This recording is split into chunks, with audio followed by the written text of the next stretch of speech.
مع كل جرة قلم، مع كل كلمة صدق وحب واحترام وتقدير، بشوف ردود أفعال غريبة. مع كل كتابة وعنوان بكتبه بلاقي ردود أفعال أغرب. هو كل ده علشان اسم الجزائر بكتبه في عناويني، عشان اسم الجزائر بنطقه بلساني. طب أنا جاي لكم النهاردة بمفاجأة غريبة يفجرها فرنسي علشان اسم الجزائر. تخيلوا حضراتكم هذا الرجل يتحدث عن الجزائر وهو فرنسي الجنسية، يعني راجل ملوش علاقة بالجزائر غير ان هو عاشق لرؤية ارض الجزائر. وتخيلوا اللي هتسمعوه النهاردة لم يتوقعه احد لاي سبب من الاسباب. في فيديو النهاردة مواقف متعددة هنسمعها مع بعض، ولكن قبل ما نتكلم عن الفيديو اتمنى ان حضراتكم تصلوا على حضرة رسول الله صلى الله عليه وسلم. ولو في حضراتكم موجودين اتمنى ان احنا نعمل اللايك، اشتراك في القناة، نفعل الجرس ونخليه على زرار الكل عشان يوصلك مننا اشعارات بكل الفيديوهات، والدال على الخير كفاعله. ما تنسوش تعملوا لنا مشاركة، مهمة جدا المشاركة يا جماعة، ليصل اصواتنا وكلامنا وطريقتنا واسلوبنا للعالم كله، يشوف بعينيه احنا بنقدم ايه ويسمع بودانه الكلام اللي بيتقال عن دولة عظيمة وقارة كبيرة اسمها قارة الجزائر، بلدنا التاني اللي بنتشرف ان احنا نتكلم عنها. كل التحية والاحترام والتقدير، وتعالوا مع بعض نسمع تفاصيل الفيديو.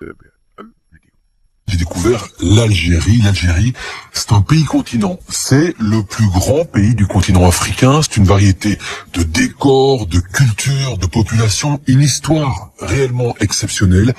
Et pourtant, c'est un pays où le tourisme est encore assez discret, alors que dans les années 70, 80, le tourisme était vraiment développé. Ça a vraiment beaucoup baissé. Et vous allez voir que c'est un avantage pour les amoureux de voyage comme moi, parce que ça rend ce voyage d'autant plus authentique. Je me suis rendu à Alger, effectivement, je me suis rendu aussi à Gardaïa, aux portes du désert du Sahara, et puis à Timimoun, en plein cœur du désert, une autre oasis qui se trouve justement là-bas. J'ai passé une petite semaine, mais j'en ai pris vraiment plein les yeux. Vous êtes allé dans le désert, le Sahara, c'était comment? Vous avez fait quoi? Alors pour moi, le désert du Sahara, en tant qu'amoureux de voyage, c'était un véritable fantasme, aussi un rêve d'enfant. Ça m'évoque les Touaregs, les Berbères, les caravansérails, donc il y avait vraiment une envie qui était très profonde en moi de me rendre là-bas. J'avais jamais eu l'occasion, je me demandais quand je l'aurais, et là je l'ai eu. Et c'était absolument merveilleux. On a d'abord commencé, parce que j'étais avec mon caméraman Renaud Ewa, on a d'abord commencé aux portes du désert, à Gardaïa, qui est vraiment la perle du désert. C'est vraiment une ville qui se trouve dans une oasis, parce que forcément au milieu du Sahara, pour pouvoir exister, il faut de l'eau, et cette eau, elle existe dans les oasis. Gardaïa, où je précise, il y a un superbe marché, donc c'est une ville qui est vraiment circulaire, et au centre de la ville, il y a ce marché. Dans toutes les petites ruelles, on peut rencontrer des gens, acheter des épices, acheter des fruits, des légumes. Et ce qui est fantastique lorsqu'on voyage là-bas, dans ce genre de ville comme Gardaïa, c'est qu'on n'est pas vu comme un dollar ambulant. À savoir qu'il n'y a pas ce réflexe de se dire, voilà un touriste, je vais essayer de lui vendre tout et n'importe quoi. Vraiment, on est considéré simplement comme un visiteur. On n'est jamais alpagué. Parce que كاين شي بلدان كيشوفوا étranger يعني غريب ويعني اوروبي ولا من امريكا ولا يشوفوه دراهم مام البري يديروا له فوا 4 فوا 5 فوا 6 فوا ما تحسيش يبيعوا له بالسومه، يعني يفرعوه بسومه. هو دا انطباع، يعني انطباع شباب بزاف، يتعامل كأي انسان، يعني مام كيما نقولوا انا راه نشري يبيع لي كيفي كيفاه. وهذه هي التجاره خويا الحلال خويا، ماشي تشوف اترونجي يعني تشعله بسومه يعني ولا تغلي عليه ولا باسكو تحسبوا الناس ما تروماركيش اترونجي روماركا هذه، وهذه حاجه شابه في الجزائريين. Et on peut vraiment circuler de manière tout à fait naturelle. D'ailleurs, à vrai dire, on était à peu près les seuls touristes sur place. Donc ça, c'était vraiment une expérience hors du commun. Ensuite, je suis un peu descendu un peu plus au sud, donc un peu plus dans le désert. Et là, à Sebseb, qui se trouve dans, je dirais, la périphérie de Gardaïa, j'ai assisté à une fantasia. Je sais pas si vous savez c'est quoi une fantasia. C'est pas avec les chevaux qui se battent, enfin, c'est Exactement. une simulation. Exactement. C'est une tradition qui est Avec des costumes aussi. merveilleux. C'est une tradition qui est séculaire dans cette région du Maghreb, où justement on reproduit des assauts militaires, soit à dos de cheval, soit à dos de chameau. J'ai pu assister à ça vraiment en plein cœur du désert. C'était merveilleux. Ils tirent avec des grands fusils, mais c'est de la poudre, hein. Il n'y a pas de vraies balles.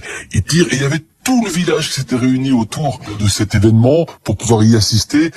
On était vraiment comme des enfants dans un parc d'attractions avec Renaud, parce que Renaud, en plus, il avait ça dans son imaginaire, c'était très important pour lui, le caméraman. Donc, هادو هما اللي غنوا عليهم هذيك الاغنيه تاع اصحاب البارود والكرابيله. شا كنت نبغيهم انا هادو كي كنت صغير، يا ولد عمي نبغيهم بزاف بزاف بزاف بزاف.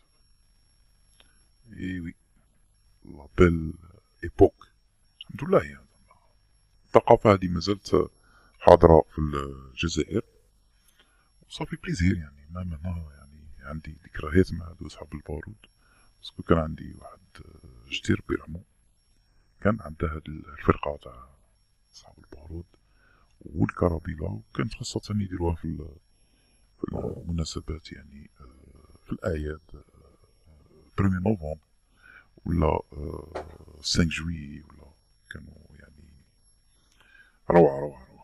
collègues. Et donc, c'était vraiment un autre moment magique et tout à fait authentique, avec aussi toutes sortes de musique qui étaient là, musique traditionnelle. Et puis, on est allé encore plus en profondeur après 6 heures de route au cœur du Sahara. Et là, on s'est retrouvé à Timimoun. Timimoun, c'est sans doute le climax de ce voyage. C'est une ville au cœur du désert, une ville rouge. Tout est en espèce de terre battue. Et c'est une ville qui est irriguée par un système hydraulique extrêmement ancien, parce qu'il faut savoir que dans ce désert du Sahara, dans la région où on était à Timimoun, il n'y a que 2 centimètres d'eau qui tombent annuellement. Pour être plus précis, 18 millimètres. Et pourtant, il y a des villes qui existent, il y a des palmeraies avec toutes sortes de palmiers, de choses merveilleuses, parce qu'il y a un système d'irrigation, les Fogaras, qui peuvent amener de l'eau depuis 20 kilomètres, parce qu'il existe dans le désert des nappes phréatiques. Et donc, on a pu vraiment analyser, faire une petite séquence sur ce système d'irrigation et sur cette ville de Timimoun, qui est absolument magique, authentique. On avait aussi un petit marché des habitants locaux. Certains nous regardaient un peu d'un coin d'œil, ils disaient qu'est-ce qu'ils font là, ceux-là. Donc vraiment, Timimoun, pour moi, c'était le moment le plus magique de ce voyage. Et vraiment, pour les amoureux d'aventure, c'était totalement authentique. Tiens, il y a Alger. Ça te donne quoi? Vous qui avez, Alger. j'ose visiter Alger. Bah oui, alors Alger, c'est merveilleux parce que, alors il y a d'abord le quartier européen avec toute cette architecture française de cette époque coloniale française. Mais mon moment préféré à Alger, c'est d'avoir pu visiter la Casbah.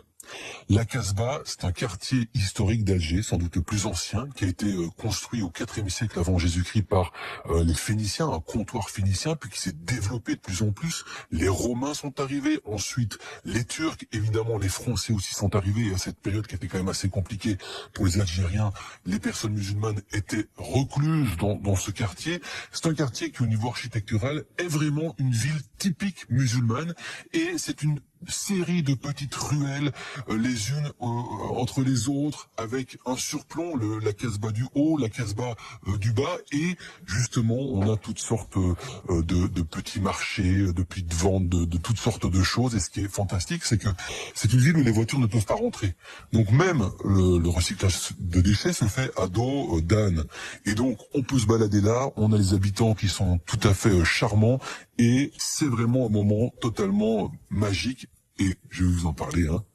L'hospitalité des Algériens. Qu'est-ce qui vous a marqué? C'est ce qui m'a le plus marqué, parce que on n'est pas vu comme des dollars ambulants, on est simplement vu comme des visiteurs. Ils sont contents de voir revenir aussi des touristes, et vraiment, sincèrement, on est accueillis partout comme si on était un membre de la famille. Je vous donne un exemple. Je suis allé au Roi de la Loubia. Alors ça, pour les Algériens qui écoutent, hein, ils connaissent, parce que c'est vraiment l'endroit où on mange ce qu'ils appellent la loubia. C'est une espèce de soupe de haricots qu'on mange avec des sardines. Et le Roi de la Loubia, c'est un endroit absolument historique. C'est là qu'on mange la meilleure loubia. أهلا وسهلا بحضراتكم مرة تانية، ونتمنى نكون أحسننا فيما قدمنا ويكون محتوانا نال إعجابكم. وأتمنى لكل حد بيتابعنا واقف معانا وبيدعمنا يكون عمل مشاركة للفيديو، يكون عمل اللايك، ويكون مع أهم حاجة صلى على حضرة رسول الله صلى الله عليه وسلم. في النهاية أتمنى أكون أحسنت فيما قدمت، وبشكركم جدا، والسلام عليكم ورحمة الله وبركاته.